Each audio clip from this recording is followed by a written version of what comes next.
Vamos a ver aqui este exercício, temos um mecanismo claramente em 3D, o que é que acontece aqui? Temos este corpo 1 que vai rolar segundo aqui este eixo amarelo, a ele associado ao referencial S1, depois aqui na ponta tem então um disco, que é o corpo 2 que roda, e dentro desse disco vai ter uma calha com um corpo 3 que translada então relativamente ao corpo 2.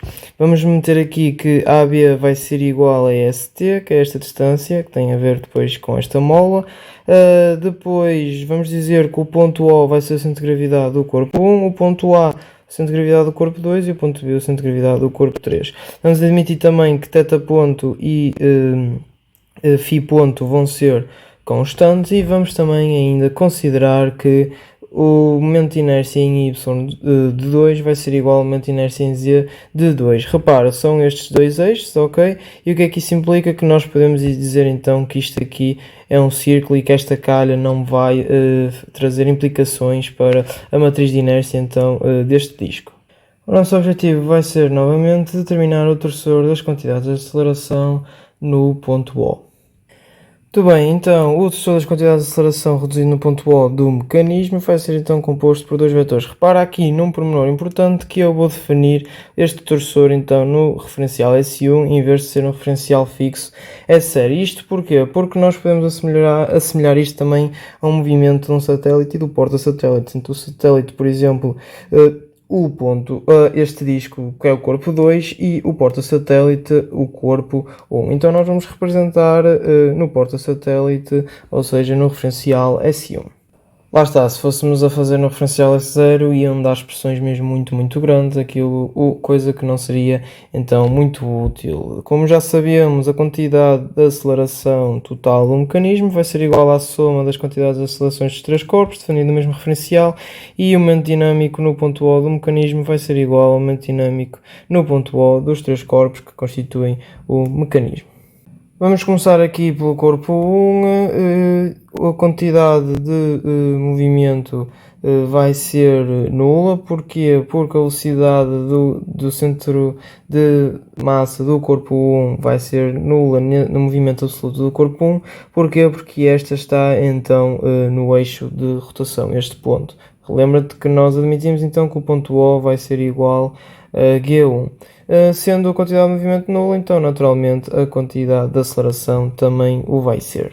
Agora, quanto ao momento dinâmico no ponto O do corpo 1, definido em S1, vai ser então a derivada temporal do momento cinético em G1, expressa em S1. Isto aqui, esta derivada vai ser então relativamente a zero, então ocorre aqui esta parte do teorema das derivadas relativas. Isto aqui vai ser igual a zero, porquê? Porque sendo então este fator feito desta maneira, a única coisa que aqui íamos derivar seria isto, e como sabemos que θ ponto é constante, então θ2 pontos vai ser igual a zero, que implica que esta parte aqui é nula, mas depois aparece aqui este produto vetorial. Isto aqui, como nós vemos, tem direção em z, e isto aqui, como também conseguimos observar, tem direção em z. O produto vetorial entre dois vetores com a mesma direção é naturalmente zero, daí então o momento dinâmico no ponto O ser nulo.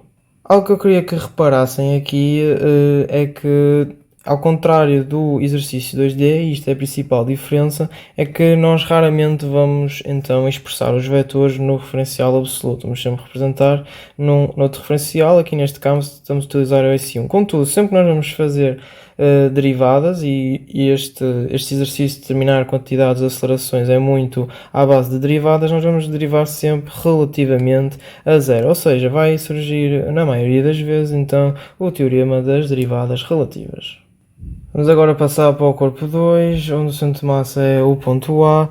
Então eu vou dizer que a quantidade de movimento do corpo 2 expressa em S1 vai ser dada então por isto. Repara que o que eu fiz aqui foi então calcular a velocidade do ponto A no movimento tangente através de decomposição de movimentos relativos e depois uma expressão de Mosel, mas eu podia muito perfeitamente ter determinado através de derivação. Temos aqui então a quantidade de movimento e quero obter a quantidade de aceleração. Derivamos o vetor quantidade de movimento e repara que estamos a derivar relativamente a zero. Logo vai aparecer aqui esta parte característica do teorema das derivadas relativas. Isto aqui vai ser nulo, porquê? Porque isto aqui é a derivada derivada aqui deste vetor e repara que θ dois pontos, lá está, é nulo, ou seja, isto aqui corta, vai ficar apenas este produto vetorial e obtemos então aqui a nossa quantidade de aceleração, que se forem a ver é então uma aceleração normal.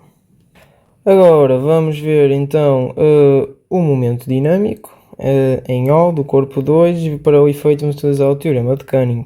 Repara que aqui o que nós temos é o momento cinético em 2 e repara que eu estou a defini-lo diretamente em S1. O que nós estamos habituados a fazer é definir primeiro num sistema de eixos que nós sabemos que a matriz vai ser diagonal, que é o sistema de eixos associado ao corpo, neste caso seria S2, mas isto em S1 também vai ser uma matriz diagonal. E vamos perceber o porquê. Deve-se principalmente então a esta informação que eles deram no enunciado. Ao dizerem que o momento de inércia em Z vai ser igual ao de Y, ou seja, estes dois eixos, estão a dizer que esta calha aqui não vai interferir em nada na inércia do disco. Ou seja, este corpo 2 vai ser um disco perfeito. O que é que nós sabemos? Qualquer que seja a rotação relativamente a este Z2 e Y2, ou seja, podíamos meter assim, por exemplo, estes sistemas deixam ser todos sistemas principais de inércia. Porquê? Porque vão definir então planos de simetria. O que é que isso vai implicar? Que eu posso definir então em S1, ou seja, S1 também vai ser um sistema de eixo principal de inércia do corpo 2, logo vai ter matriz diagonal. Fazendo as contas, obtemos então aqui o momento cinético definido em G2.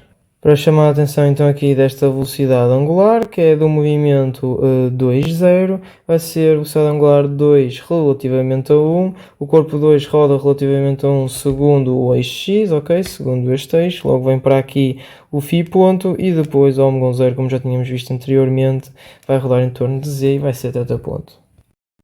Agora queremos determinar o momento dinâmico em G2, isto aqui falta dizer que é do corpo 2, definido em S1. Então nós vamos derivar o momento cinético em G2 relativamente a 0, vai aparecer então aqui o teorema das derivadas relativas, como já estávamos à espera. Isto aqui vai ser nulo, porquê? Porque é a derivada deste vetor e apenas vamos ter que derivar estas velocidades angulares e, como sabemos, cada uma é constante, logo a sua derivada é nula, vai aparecer aqui este produto vetorial, que é isto aqui e que resulta então neste vetor definido em S1 para o momento dinâmico do corpo 2 definido em G2. Agora vamos utilizar o teorema de Cunning para definir no ponto 0. Vamos utilizar então aqui o teorema de Cunning, que eu vou começar a calcular a partir aqui deste igual. Repara, temos aqui aquilo que definimos ainda anteriormente e depois o vetor OG2, como podemos ver aqui, vai ser este assim, né? Vetorial então com a quantidade de aceleração que já tínhamos determinado. E reparem que tem que estar tudo definido em S1, como vocês já sabem. Fazendo as contas, chegamos então a este valor para o momento dinâmico do corpo 2 definido em O. Vamos ver aqui mais um aspecto do corpo 3, não vou estar a determinar o vetor quantidade de aceleração, porque é sempre mais do mesmo, mas nós sabemos que para determinar o momento dinâmico do corpo 3 definido em O, vamos precisar aqui do mesmo definido em G3. Ok, este vai ser então a derivada do vetor momento cinético relativamente a 0, e a aparecer então aqui aquela parte do teorema das derivadas relativas, mas aqui aquilo que eu quero realmente ver é então a definição deste momento cinético. Repara, eu vou ter que o definir primeiramente em S3. Porquê? Porque eu sei que é no referencial S3 que a matriz de inércia vai ser diagonal. Ou seja, um referencial assim, em que vai admitir então estes eixos são planos de simetria. E se nós formos a ver, ele vai ser coincidente com o referencial S2, ou seja, dizer S3 vai ser, entre aspas, coincidente com o referencial S2, pelo menos aqui quanto aos ângulos. Claramente que S3 vai estar então definido aqui, acompanhar o movimento do corpo 3, mas podemos dizer então que relativamente à direção dos eixos vai ser coincidente. Para terminar, vamos aqui reparar só num pormenor no corpo 3, a quantidade de aceleração é sempre a mesma coisa, não vamos estar aqui com tanguices, mas vamos ver aqui o momento dinâmico em G3, que sabemos que precisamos dele para passar para o ponto O através do segundo teorema de Cunning. Repare, esta vai ser então a derivação do momento cinético, do corpo 3 definido em G3 relativamente a 0, logo vai aparecer aqui aquela parte do teorema das derivadas relativas, mas aqui o que eu quero ver é então este H3, definido em G3. Muito bem, o que é que vai acontecer então? Eu vou defini-lo em S3 e porquê? Porque eu sei que a matriz de inércia, definida em G3, vai ser diagonal se eu defini-la então em S3, que se nós formos a ver, S3 vai ser um sistema de eixos assim, desta maneira, né? Que tem então o sistema de eixos principal ali com os planos de simetria, e repara que ele meio que vai ser coincidente então com o sistema de eixos S2. Não vai ser coincidente totalmente, mas em termos aqui das direções dos eixos vai ser coincidente. Em S1, como nós sabemos, então, não sendo um sistema de eixos principal de inércia, esta matriz não ia ser diagonal. Então eu vou fazer primeiro esta conta como sendo em S3. Só que repara, também aparece aqui a velocidade angular do movimento trajeto, e para nós fazermos isto, produto entre dois vetores, sabemos que tem que estar então, neste caso uma matriz por vetor, tem que estar definido no mesmo sistema de eixo. Ou seja, primeiro vamos ter que passar então o ômega 3,0, que é igual ao ômega 2,0, porque o ômega 3,2 é nulo, pois o movimento do corpo 3 relativamente a 2 é uma translação. Temos que passar primeiro através de uma matriz de transformação do sistema de 1 para o sistema 3, ou 2, que é a mesma coisa, para então em S3. Depois disso é que nós podemos fazer então a multiplicação desta matriz por este vetor, obtendo então em S3 aqui o momento cinético. Uma vez em S3, como nós estamos a trabalhar em S1, vamos querer passar para S1. Então o que vamos fazer é novamente aplicar uma matriz de transformação, agora de 3 para 1, e obter então um momento cinético definido em S1. Fazendo as contas, obtemos então aqui o vetor do momento cinético em G3. Repara que depois íamos ter que derivar, aplicar o teorema das derivadas relativas e imagina então a expressão, o comboio que ia ficar aqui, este momento dinâmico em G3. E depois lembra-te que nós depois ainda queríamos em 0, ou seja, ainda íamos ter que estar a fazer aquele segundo teorema de Cunning, adicionar mais uma carruagem ao nosso comboio, e não era, em termos de exame, isto não dava para fazer. Por isso é que eles neste enunciado, eu não falei, mas eles neste enunciado diziam para desprezar a matriz de inércia do corpo 3.